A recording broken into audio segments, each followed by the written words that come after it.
So hello everyone, कैसे हैं आप सब। आई होप आप सब अच्छे होंगे। मैं हूं स्वाति सेजवानी, स्वागत करती हूं आपका उदित फार्मेसी के ऑनलाइन लर्निंग प्लेटफॉर्म पे। डी फार्म सेकेंड ईयर के subject pharmacy law and ethics की हमारी चल रही है टॉप 20 क्वेश्चंस की सीरीज, जिसका पार्ट 8 आज हम डिस्कस करने वाले हैं। चलिए शुरू करते हैं आज पार्ट 8 का फर्स्ट क्वेश्चन, जो कि हमारा क्वेश्चन नंबर 15। इसमें पूछा गया है give a detail note on NDA and ANDA. दो चीजों के बारे में पूछा गया है जिसके बारे में हमको डिटेल लिखना है। एक है एनडीए, यानी कि है हमारा न्यू ड्रग एप्लीकेशन। एनडीए का मतलब होता है न्यू ड्रग एप्लीकेशन, जो कि उसका फुल फॉर्म है। फुल फॉर्म से भी क्वेश्चन आ सकता है, शॉर्ट फॉर्म से भी आ सकता है। एएनडीए का फुल फॉर्म होता है abbreviated new drug application. Abbreviated new drug application. तो इन दोनों के बारे में हमको नोट लिखना है। तो शुरू करते हैं यहाँ से हमारा आंसर।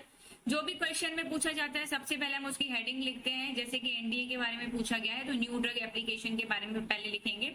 तो न्यू ड्रग एप्लीकेशन क्या है? अ new drug application is a regulatory submission. New drug approval क्या है? एक तरह का सबमिशन है that a pharmaceutical company files. जो कौन सबमिट करता है? कोई भी फार्मास्यूटिकल कंपनी फाइल करती है। जब भी कोई कंपनी नई ड्रग बनाती है, नाम से ही समझ में आ रहा है न्यू ड्रग, ठीक है। तो न्यू ड्रग के लिए जो एप्लीकेशन लिखी जाएगी, जो फॉर्म भर के डॉक्यूमेंट्स जमा करे जाएंगे, जिसमें सारी डिटेल्स लिखी जाएंगी, उसको कहा जाता है न्यू ड्रग एप्लीकेशन। तो ये जो न्यू ड्रग एप्लीकेशन है एक तरह का सबमिशन होता है जो फार्मास्यूटिकल कंपनी द्वारा किया जाता है with the US food and drug administration, US FDA के साथ मिलके, to take approval to market a new drug for human use. क्यों करी जाती है एप्लीकेशन फाइल? ताकि अगर आपने कोई न्यू ड्रग का इन्वेंशन किया है तो आपको उस न्यू ड्रग को मार्केट में लाने के लिए अप्रूवल मिल सके, मंजूरी मिल सके, ताकि आप उसको ह्यूमंस के ऊपर यूज कर सको। इसीलिए ये जो है न्यू ड्रग एप्लीकेशन की एप्लीकेशन लिखी जाती है। आप सबको ये पता होना चाहिए कि जितनी भी ड्रग्स मार्केट में आ रही हैं, जितनी भी मेडिसिन मार्केट में आ रही हैं, जितनी भी मेडिकल डिवाइसेस मार्केट में आ रही हैं, आप कोई भी डायरेक्टली उसको ह्यूमन पे यूज नहीं कर सकते बिना क्लिनिकल ट्रायल के, बिना अप्रूवल के। तो जब भी कोई न्यू ड्रग मार्केट में आती है उसके लिए पहले अप्रूवल लिखना पड़ता है। अप्रूवल के लिए रेगुलेटर अथॉरिटी के पास हमें एप्लीकेशन लिखनी पड़ती है। जब वो सारी चीजें चेक कर लेते हैं उसके बाद हमें जब अप्रूवल मिलता है तभी हमारी जो न्यू ड्रग है वो मार्केट में आ सकती है, ह्यूमंस के हम पर उसको यूज कर सकते हैं। तो एनडीए अगर कोई सबमिट करना चाहे तो क्या क्या उसके कंपोनेंट्स रहते हैं, क्या क्या उसके पार्ट्स रहते हैं, वो देखते हैं। And NDA submission consist of multiple section. NDA में बहुत सारे सेक्शंस होते हैं। सबसे पहला सेक्शन होता है एडमिनिस्ट्रेटिव एंड रेगुलेटरी सेक्शंस, यानी कि एडमिनिस्ट्रेशन वाला डिपार्टमेंट जो रहता है वो पार्ट ए में रहता है, जिसमें एप्लीकेंट की पूरी डिटेल्स रहती है। एप्लीकेंट मतलब जैसे मैंने कोई न्यू ड्रग बनाई है ना, और अब मेरे को एप्लीकेशन फाइल करनी है तो मैं एप्लीकेंट कहलाऊंगी। तो मेरी सारी डिटेल पहले लिखनी पड़ेगी, जैसे कंपनी का नाम लिखना पड़ेगा, मेरा कंपनी का एड्रेस लिखना पड़ेगा, पूरी इंफॉर्मेशन उस एप्लीकेशन में मुझे देनी पड़ेगी। फिर कौन सी न्यू ड्रग है जिसका मैंने नया ड्रग डेवलपमेंट करा है, कौन सा क्लासिफिकेशन में वो आती है, क्या उसकी रेगुलेटरी हिस्ट्री है, ठीक है, क्या क्या उस पर पेटेंट हो चुके हैं, क्या क्या उसके ब्रांड्स हैं, ये सारी डिटेल्ड इंफॉर्मेशन पार्ट ए में देनी पड़ती है। इसके बाद पार्ट बी में हमको लिखना पड़ता है सीएमसी, जिसे कहा जाता है केमिस्ट्री, मैन्युफैक्चरिंग एंड कंट्रोल्स। इसमें description of drug formulation, drug formulation का जो भी डिस्क्रिप्शन है, यानी कि आपके ड्रग में कौन से एक्टिव इंग्रेडिएंट्स है उसकी जानकारी देनी पड़ती है। आपके ड्रग में कौन सा इनएक्टिव इंग्रेडिएंट है, मतलब आपकी जो पूरी फॉर्मुलेशन है उसमें एक्टिव इंग्रेडिएंट कौन सा है वो बताना पड़ता है, इनएक्टिव इंग्रेडिएंट कैसे वो बताना पड़ता है, किस मैन्युफैक्चरिंग प्रोसेस से आप उसको बनाओगे, क्या उसका प्रोसीजर रहेगा, क्या क्या आपके कंट्रोल रहेंगे, जो भी रिस्क आएंगे उस पे। क्वालिटी कंट्रोल प्रोसीजर क्या रहेगा ताकि हमेशा कंसिस्टेंसी बनी रहे, प्यूरिटी बनी रहे। कंसिस्टेंसी मतलब हमेशा सेम प्रोडक्ट बने, ऐसा नहीं पहली बार में जो प्रोडक्ट बना लॉट में उसमें बहुत अच्छी क्वालिटी आई, दूसरी बार में जो बना उसमें क्वालिटी ज्यादा अच्छी नहीं आई। नहीं, आपको क्वालिटी कंट्रोल प्रोसीजर भी बताना पड़ेगा अपने एप्लीकेशन में कि हर बार हमारी जो दवाई बनेगी वो सेम बनेगी, उसकी जो क्वालिटी बनेगी वो सेम आएगी ताकि उसकी प्यूरिटी मेंटेन रहे। तीसरी जो चीज जमा करनी पड़ती है आपको एप्लीकेशन में, वो जमा करना पड़ता है प्री क्लिनिकल डाटा, यानी कि एनिमल के ऊपर आपने जो भी स्टडीज करी है उसकी पूरी इंफॉर्मेशन। कोई भी न्यू ड्रग मार्केट में ह्यूमंस के ऊपर तभी यूज होती है जब वो पहले एनिमल्स पे टेस्ट की जा चुकी हो। आप लोगों ने क्लिनिकल ट्रायल्स पढ़ा है, क्लिनिकल स्टडीज पढ़ा है, तो उसमें आपने पढ़ा होगा क्लिनिकल स्टडीज तभी रन होती हैं जब पहले प्री क्लिनिकल स्टडीज की जा चुकी होती हैं। तो प्री क्लिनिकल स्टडीज जो भी होती है वो एनिमल्स पे कैरी आउट होती है। जब एनिमल्स में पॉजिटिव रिजल्ट मिलता है तब जाके हम उस मेडिसिन को, उस फॉर्मुलेशन को ह्यूमंस पे यूज करते हैं। तो प्री क्लिनिकल स्टडी में आपकी जो भी इंफॉर्मेशन आई है, यानी जो भी टॉक्सिकोलॉजिकल स्टडी रिपोर्ट्स आई हैं वो जमा करनी पड़ती हैं। जो भी आपका फार्माकोकाइनेटिक्स और फार्माकोडायनामिक पैरामीटर्स आए हैं ड्रग्स के, वो आपको जमा करने पड़ते हैं, जिसमें आपका आता है ड्रग का एब्जॉर्प्शन, डिस्ट्रीब्यूशन, मेटाबॉलिज्म, एक्सक्रीशन, यानी आपके ड्रग का पूरा एडीएमई। ठीक है, ये सब कुछ आपको पूरा का पूरा रिपोर्ट एप्लीकेशन में जमा करना पड़ता है। प्री क्लिनिकल स्टडीज के बाद आपको जमा करना होता है क्लिनिकल ट्रायल डाटा, जो ह्यूमंस पे आपने स्टडी करी, उसमें फेज 1 में क्या रिपोर्ट आई वो जमा करना पड़ता है, फेज 2 में क्या रिपोर्ट आई वो जमा करना पड़ता है, फेज 3 में क्या स्टडीज हुई वो जमा करना पड़ता है, एनालिसिस रिपोर्ट जमा करनी पड़ती है कि इफेक्टिव कितनी आई आपकी ड्रग, सेफ कितनी आई आपकी ड्रग। ठीक है, आपका एफ पार्ट में जमा करना पड़ता है कि आप ड्रग की लेबलिंग कैसे करोगे, है ना, प्रिस्क्रिप्शन इंफॉर्मेशन कैसी लिखोगे, मतलब क्या क्या उसके इंडिकेशंस है, किस बीमारी में उसको यूज करना है, किस कंडीशन में उसको यूज करना है, कितना यूज करना है, ये सारे डिस्क्रिप्शंस आप क्या क्या लिखोगे अपने लेबल पे, वो भी आपको पहले एप्लीकेशन में बताने पड़ते हैं, है ना।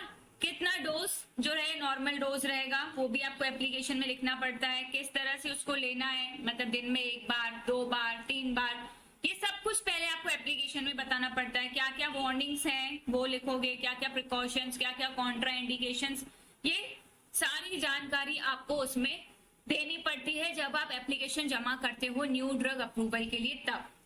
ठीक है, इसके बाद लास्ट पार्ट जो आपको जमा करना रहता है एप्लीकेशन में वो रहता है आपका रिस्क असेसमेंट और पोस्ट मार्केटिंग प्लान्स की क्या क्या रिस्क हो सकते हैं क्लिनिकल ट्रायल्स के दौरान। तो जितने भी आपको रिस्क पता हो, जानने वाले पोटेंशियल रिस्क, उसका इंफॉर्मेशन आपको देना है। और मार्केट में आने के बाद, यानी कि जैसे फेज 4 यानी पोस्ट मार्केटिंग सर्वेलेंस कहा जाता है, उसके दौरान आपके क्या क्या प्लान्स हैं वो सारी जानकारी आपको एप्लीकेशन में देनी पड़ती है।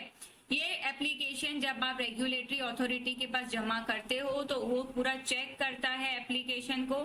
चेक करने के बाद अगर उसे सारे प्री क्लिनिकल स्टडीज वाला डाटा सही लगता है, क्लिनिकल स्टडीज वाला डाटा सही लगता है, तो वो आपको अप्रूवल दे देता है कि हाँ आप मार्केट में न्यू ड्रग को ह्यूमंस पे यूज कर सकते हो।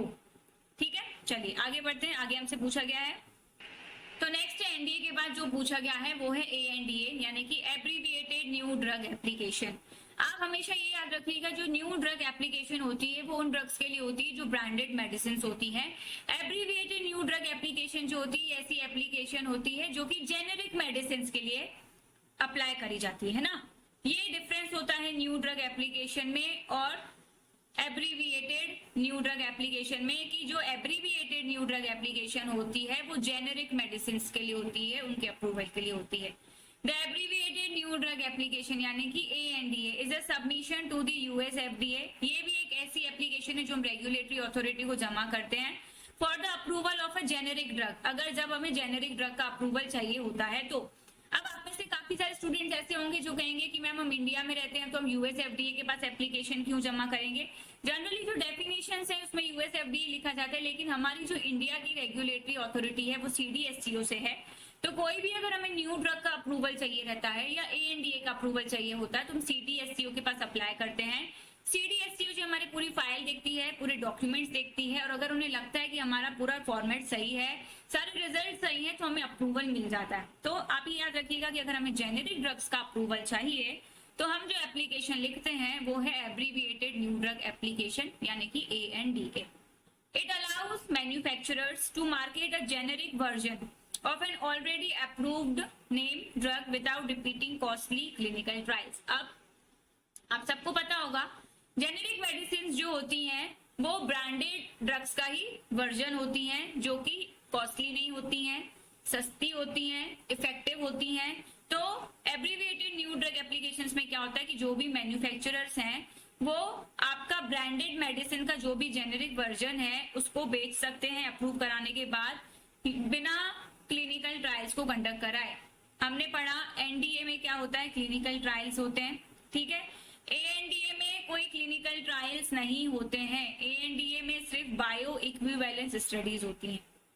ये भी सेकंड डिफरेंस है ना। पहला डिफरेंस क्या हो गया कि NDA जो है ब्रांडेड ड्रग्स के लिए है, ANDA जेनेरिक मेडिसिन के लिए। दूसरा, एनडीए में क्लिनिकल ट्रायल्स होते हैं, ANDA में कोई क्लिनिकल ट्रायल्स नहीं होते हैं। बिना क्लिनिकल ट्रायल्स के जो हम बायो इक्विवेलेंस डाटा जमा करते हैं उससे अप्रूवल मिलता है। तो इसके की कंपोनेंट्स क्या क्या हैं? अगर किसी को ANDA का अप्रूवल चाहिए तो उसके लिए क्या क्या की कंपोनेंट्स हैं? A generic drug must meet the following criteria to get FDA approval. अगर आपको अप्रूवल चाहिए रेगुलेटरी अथॉरिटी का तो आपके पास ये चीजें होनी चाहिए। पहला, same active ingredient, it must have the same active pharmaceutical ingredient as the branded drug. जो भी आपका जेनेरिक ड्रग है उसका एक्टिव इंग्रेडिएंट बिल्कुल सेम होना चाहिए जो कि ब्रांडेड ड्रग में। फॉर एग्जांपल हम ले लेते हैं PCM यानी कि पैरासीटामोल। अगर आप कोई ऐसी जेनेरिक मेडिसिन बना रहे हो, ठीक है, जो कि पैरासीटामोल ड्रग वाली है, मतलब आप जेनेरिक मेडिसिन दे रहे हो जो कि जिसमें पैरासीटामोल है, तो आपको ब्रांड भी कोई ऐसा लेना पड़ेगा जिसमें ड्रग जो है वो पैरासीटामोल, ठीक है। तो जो एक्टिव इंग्रेडिएंट है वो पूरी तरह से सेम होना चाहिए। आपका जो डोजेज फॉर्म है वो सेम होना चाहिए, स्ट्रेंथ सेम होनी चाहिए। मतलब अगर आप जेनेरिक का टैबलेट ले रहे हो तो आपको ब्रांड का भी टैबलेट ही लेना है। ऐसा नहीं आप एक टैबलेट ले रहे हो, एक कैप्सूल ले रहे हो, नो। डोजेज फॉर्म सेम होना चाहिए, स्ट्रेंथ सेम होना चाहिए। अगर आपने 500 mg का लिया है जेनेरिक तो आपको ब्रांडेड भी 500 mg ही लेना है। ऐसा नहीं ये 500 mg लिया तो ये 650 mg लिया, नहीं। Must be available in the same form. जो जेनेरिक लोगे वही ब्रांडेड लोगे, चाहे टैबलेट लो, कैप्सूल लो, इंजेक्शन लो। स्ट्रेंथ सेम होना चाहिए यानी कि डोज सेम होना चाहिए। वो 500 mg तो ये भी 500 mg, ये की रिक्वायरमेंट्स होता है ना। तीसरी रिक्वायरमेंट होती है same route of administration. Route of administration same होना चाहिए। अगर ओरल आप जेनेरिक ले रहे हो तो ब्रांडेड भी आपका ओरल होना चाहिए, सेम तरीके का होना चाहिए। अगर इंट्रावीनस ले रहे हो तो इंट्रावीनस, जो भी XYZ, दोनों का रूट ऑफ एडमिनिस्ट्रेशन सेम होना चाहिए। फिर हम देखते हैं bioequivalence data. Must show that the generic drugs works the same as the branded drug in the body. आपका जो बायो इक्विवेलेंस स्टडी आएगा उसमें जो जेनेरिक ड्रग का स्टडी आएगा बिल्कुल सेम रिजल्ट होने चाहिए जैसे कि ब्रांडेड ड्रग के आएंगे। यानी कि आपकी जो फार्माकोकाइनेटिक स्टडीज हैं, आपका जो एब्जॉर्प्शन है, डिस्ट्रीब्यूशन है, मेटाबॉलिज्म है, एक्सक्रीशन है, जो ब्रांडेड का आएगा वही जेनेरिक का आना चाहिए, तभी आपके जेनेरिक ड्रग को अप्रूवल मिलेगा। इंडिकेशन सेम होना चाहिए, लेबलिंग सेम होना चाहिए। जैसे मैंने बताया अगर इसमें आप PCM ले रहे हैं तो बुखार के लिए होती है, तो इसमें भी PCM होनी चाहिए जो कि बुखार के लिए होनी चाहिए। इंडिकेशन सेम होना चाहिए ना, दोनों का यूज सेम होना चाहिए। ऐसा नहीं हम एक में PCM ले रहे हैं, एक में एस्पिरिन ले रहे हैं और उसकी बायो इक्विवेलेंस स्टडी कर रहे हैं, नो, आपका पूरा एप्लीकेशन ही कैंसिल हो जाएगा। तो जो भी इंडिकेशन है, जिस बीमारी के लिए आप यूज कर रहे हो वो सेम होना चाहिए। जो वार्निंग्स हैं बिल्कुल ब्रांडेड ड्रग्स में जैसी है वैसी लिखनी चाहिए। बस ब्रांडेड ड्रग में क्या होगा, जो भी मैन्युफैक्चरर है उसकी पूरी डिटेल्स भी लिखी जाएंगी, जेनेरिक में वो डिटेल्स नहीं लिखी जाएंगी, ठीक है। ये डिफरेंस होता है। लेकिन जेनेरिक मेडिसिन का बहुत ज्यादा फायदा है आजकल, और ऐसा पूछा भी जाता है what are the benefits of ANDA approved generic drugs.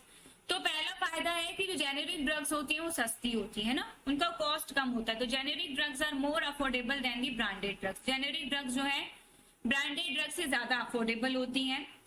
Effectiveness बिल्कुल सेम रहती है, बिल्कुल सेफ रहती है। Since they are bioequivalent, generics provide the same treatment benefits. दोनों बायो इक्विवेलेंट होती है, जेनेरिक जो है ब्रांडेड जैसी इफेक्टिवनेस देती है, इसलिए सेम बेनिफिट मिलते हैं। जेनेरिक ड्रग्स आजकल इतनी आ गई है मार्केट में कि मार्केट में कंपटीशन बढ़ गया है, तो बहुत सारे ऑप्शंस हैं कंज्यूमर्स के पास, डॉक्टर्स के पास, कि वो बहुत सारे ऑप्शंस पेशेंट्स को प्रोवाइड कर सकते हैं एक सेम ट्रीटमेंट के लिए। अगर कोई बहुत कॉस्टली दवाइयां नहीं लेना चाहता तो उसी का जेनेरिक वर्जन लेके वो ठीक हो सकता है। नेक्स्ट क्वेश्चन आज का हमारा क्वेश्चन 16 बहुत इंपॉर्टेंट क्वेश्चन है, कई बार रिपीट हुआ है। केवल detail note on government pharma regulatory bodies. Government में कौन कौन सी फार्मा रेगुलेटरी बॉडीज हैं उसके बारे में आपको लिखना है। इसमें मेन दो आती हैं, एक आता है आपका CDSCO, दूसरा आता है आपका IPC, इंडियन फार्मास्यूटिकल कमीशन, ठीक है। पहला आता है CDSCO, central drug standard control organisation. ये आपको लोगो यहाँ पे दिख रहा होगा, CDSCO, central drug standard control organisation. ये जो है हमारी इंडिया की रेगुलेटरी अथॉरिटी है, जिसके अंडर अगर हमें कोई भी न्यू ड्रग का अप्रूवल चाहिए होता है तो हमें सारी एप्लीकेशंस यहाँ पे फाइल करनी पड़ती है, जैसा मैंने आपको पीछे बताया। तो the central drug standard control organisation, जिसे शॉर्ट में CDSCO लिखते हैं, is the national regulatory authority. ये नेशनल रेगुलेटरी अथॉरिटी है इंडिया की, works under the directorate general of health services. किसके अंदर काम करती है? Directorate general of health services, यानी कि ministry of health and family welfare, government of India. इसका जो हेडक्वार्टर है वो एफडीए भवन में है, कोतला रोड पे, न्यू दिल्ली में। ठीक है। सीडीएससीओ का का काम क्या है? It is responsible for ensuring the safety, efficacy and quality of drugs, cosmetics and medical devices in the country. हमारे इंडिया में जितने भी ड्रग्स हैं, जितने भी कॉस्मेटिक्स हैं, जितने भी मेडिकल डिवाइसेज हैं, उनकी सेफ्टी, एफिकेसी और क्वालिटी को बरकरार रखने के लिए, या इनकी जो भी सेफ्टी, एफिकेसी और क्वालिटी की जो जिम्मेदारी है वो इंडिया में जो है वो सीडीएससीओ की है। ठीक है। क्या क्या फंक्शंस हैं सीडीएससीओ के? तो सबसे पहला इंपॉर्टेंट फंक्शन है जो भी ड्रग्स हैं, जो भी मेडिकल डिवाइसेस हैं, उनका रेगुलेशन, यानी कि उनपे नियंत्रण पाना, है ना। It approves new drugs and medical devices before they are marketed in India. जो भी न्यू ड्रग्स या न्यू मेडिकल डिवाइसेस इंडिया में मार्केट हो रहे हैं, अगर उनको मार्केट में लाना है तो पहले अप्रूवल लेना पड़ता है सीडीएससीओ से। बिना इसके अप्रूवल के कोई भी न्यू ड्रग या मेडिकल डिवाइस मार्केट में नहीं आ सकता। दूसरा है licensing and standards. It sets quality standards for drugs, cosmetics and medical devices. अब जो भी कंपनीज हैं उनको कैसे पता चलेगा कि हमें अपने ड्रग का, मेडिकल डिवाइसेस का क्या स्टैंडर्ड रखना है? तो ये जो स्टैंडर्ड सेट किए जाते हैं ड्रग्स के लिए, कॉस्मेटिक्स के लिए, मेडिकल डिवाइसेस के लिए, ये सारे स्टैंडर्ड सेट किए जाते हैं सीडीएससीओ द्वारा। तीसरा फंक्शन होता है सीडीएससीओ का क्लिनिकल ट्रायल्स के लिए अप्रूवल देना। जब आप सीडीएससीओ के पास एप्लीकेशन जमा करते हो तो उसमें आप प्री क्लिनिकल स्टडीज का पूरा रिपोर्ट लिखते हो, है ना, कि एनिमल्स के ऊपर क्या क्या रिपोर्ट आया। तो अगर उसको सीडीएससीओ को लगता है कि वो रिजल्ट्स जो है सारे सेटिस्फाइड है ना, प्री क्लिनिकल स्टडीज बिल्कुल अच्छे से हुई हैं, तो वो परमिशन दे देता है कि हाँ क्लिनिकल ट्रायल्स कंडक्ट कर सकते हो, ह्यूमंस के ऊपर आप अपनी मेडिसिन को ट्राई कर सकते हो। नेक्स्ट फंक्शन आता है फार्माको विजिलेंस, यानी कि monitors adverse drug reactions and ensures drug safety. अब जो क्लिनिकल ट्रायल्स रन होते हैं उसके दौरान या आगे कभी भी क्या क्या एडवर्स ड्रग रिएक्शंस आ रहे हैं पेशेंट्स में और ड्रग कितनी सेफ है, इसको कहा जाता है फार्माकोविजिलेंस। तो ये कैरी आउट करना भी सीडीएससीओ का काम होता है। फिर आता है इंपोर्ट एंड एक्सपोर्ट रेगुलेशंस। बाहर से कौन कौन सी दवाई आएगी, यहाँ से कौन कौन सी दवाई या मेडिकल डिवाइस बाहर जाएगा, इन सबका रेगुलेशन, इन सबका नियंत्रण सीडीएससीओ द्वारा किया जाता है। बिना सीडीएससीओ के परमिशन के ना कोई इंपोर्ट हो सकता है ना कोई एक्सपोर्ट हो सकता है। ये सीडीएससीओ का कंपोजिशन है। सीडीएससीओ जो है रन करता है ड्रग कंट्रोलर जनरल के अंदर। इसका जो हेडक्वार्टर है वो न्यू दिल्ली में है। 6 इसके जोनल ऑफिस हैं जो अलग अलग जगह पे हैं। 7 इसके सब जोनल ऑफिस हैं जो नीचे आपको जगह दिख रही है यहाँ पे है। पोर्ट और एयरपोर्ट ऑफिस इनके 13 है और लेबोरेटरीज जो है इनकी 7 हैं ऑल ओवर दी इंडिया। ये इसका कंपोजिशन है। आप चाहें तो ये फ्लो चार्ट अपने आंसर में बिल्कुल बना सकते हैं। नेक्स्ट जो गवर्नमेंट रेगुलेटरी अथॉरिटी आती है वो आती है इंडियन फार्माकोपिया कमीशन। मैंने पीछे इंडियन फार्मास्यूटिकल कमीशन कह दिया था गलती से, but it's India pharmacopoeia commission. Indian pharmacopoeia commission IPC is an autonomous institution of Ministry of Health and Family Welfare। Indian pharmacopoeia commission क्या है? एक ऑटोनोमस इंस्टीट्यूशन है जो MHFW के अंदर काम करती है ना। It sets standards for all the drugs that are manufactured, sold and consumed in India। Indian pharmacopoeia commission क्या करती है? जो भी ड्रग्स हमारे इंडिया में मैन्युफैक्चर हो रहे हैं, जो भी ड्रग्स हमारे इंडिया में बिक रहे हैं या यूज हो रहे हैं, उसका स्टैंडर्ड मेंटेन कौन कर रखता है? इंडियन फार्माकोपिया कमीशन सेट करके रखती है। The set of standards are published under the title Indian pharmacopoeia. अब ये स्टैंडर्ड कैसे दिखेंगे? ये स्टैंडर्ड आपको दिखेंगे जो भी आपकी इंडियन फार्माकोपियाज हैं उसके अंदर जो फॉर्मूलाज दिखेंगे वो है स्टैंडर्ड। उसी स्टैंडर्ड फॉर्मूला से मिलके आपको जो भी है नया फॉर्मुलेशन कैरी आउट करना होता है। उस स्टैंडर्ड से कम स्टैंडर्ड आप अपना नहीं गिरा सकते। फंक्शंस क्या है इंडियन फार्माकोपिया कमीशन के? IPC plays a crucial role in ensuring the safety, efficacy and quality of medicines used in India। IPC का सबसे इंपॉर्टेंट रोल है कि जो भी मेडिसिन इंडिया में यूज हो रही हैं उसकी सेफ्टी को बरकरार रखना, उसकी एफिकेसी को बरकरार रखना और उसकी क्वालिटी को मेंटेन रखना। इसकी मेन रिस्पॉन्सिबिलिटीज हैं। सबसे पहला इंपॉर्टेंट रिस्पॉन्सिबिलिटी है इंडियन फार्माकोपिया का पब्लिकेशन, है ना। इंडियन फार्माकोपिया क्या है? हमारी ऑफिशियल बुक है इंडिया की जिसमें ड्रग के स्टैंडर्ड के बारे में लिखा जाता है, ड्रग के सारे फॉर्मूला लिखे जाते हैं ना। अभी जो लेटेस्ट एडिशन है हमारे इंडियन फार्माकोपिया का वो है 2022 का, जिसमें सारे स्टैंडर्ड फॉर्मूला और चीजें लिखी हुई हैं। दूसरा फंक्शन है इंडियन फार्माकोपिया कमीशन का, वो है पीवीपीआई यानी कि pharmacovigilance programme of India. IPC runs the PvPI to monitor the adverse drug reactions. जो भी ड्रग्स या मेडिसिन यूज हो रही हैं उसके एडवर्स ड्रग रिएक्शंस को मॉनिटर करने के लिए ये पीवीपीआई फंक्शन को रन किया जाता है, प्रोग्राम को रन किया जाता है। इसमें सारे जितनी भी ड्रग सेफ्टी का डाटा है उसको कलेक्ट किया जाता है। कलेक्ट करने के बाद उसका एनालिसिस किया जाता है और देखा जाता है कि और कैसे पेशेंट्स की सेफ्टी को इम्प्रूव किया जा सकता है इन एडवर्स ड्रग रिएक्शंस को कम करके। आईपीसी जो है सीडीएसयू के साथ मिलके काम करती है, डब्ल्यूएचओ के साथ मिलके काम करती है, ताकि ग्लोबली सिर्फ इंडिया में ही नहीं पूरे ग्लोब में यानी कि पूरे वर्ल्ड में फार्माकोविजिलेंस एक्टिविटीज को कैरी आउट किया जा सके, यानी कि एडवर्स ड्रग रिएक्शंस के ऊपर काम किया जा सके ताकि पेशेंट्स की सेफ्टी को और इम्प्रूव किया जा सके। अल्टीमेटली गोल क्या है? पेशेंट्स की सेफ्टी है ना, ड्रग्स का इफेक्टिवनेस। नेक्स्ट फंक्शन है आईपीसी का, वो है हर्बल और फाइटो फार्मास्यूटिकल स्टैंडर्ड्स। ये जो आईपीसी है ये सिर्फ ड्रग्स और कॉस्मेटिक्स हमारी एलोपैथिक में नहीं आती है, जो भी आयुर्वेदिक, सिद्धा, यूनानी और हर्बल मेडिसिन है उनके लिए भी स्टैंडर्ड को मेंटेन करती है। ठीक है, जो भी इंडियन मेडिसिन है उनकी क्वालिटी को बरकरार रखती है। अगर हम आईपीसी का स्ट्रक्चर देखें, जैसे कि हमने सीडीसीएसओ का देखा, तो इसका जो हेडक्वार्टर है वो गाजियाबाद में है, यानी कि यूपी में, इंडिया में। इसका जो फंक्शन है इंडिपेंडेंट है, ये किसी के ऊपर डिपेंड नहीं है ना। ये ministry of health and family welfare के अंदर ऑटोनोमस यूनिट है जो अपने फंक्शन खुद परफॉर्म करती है।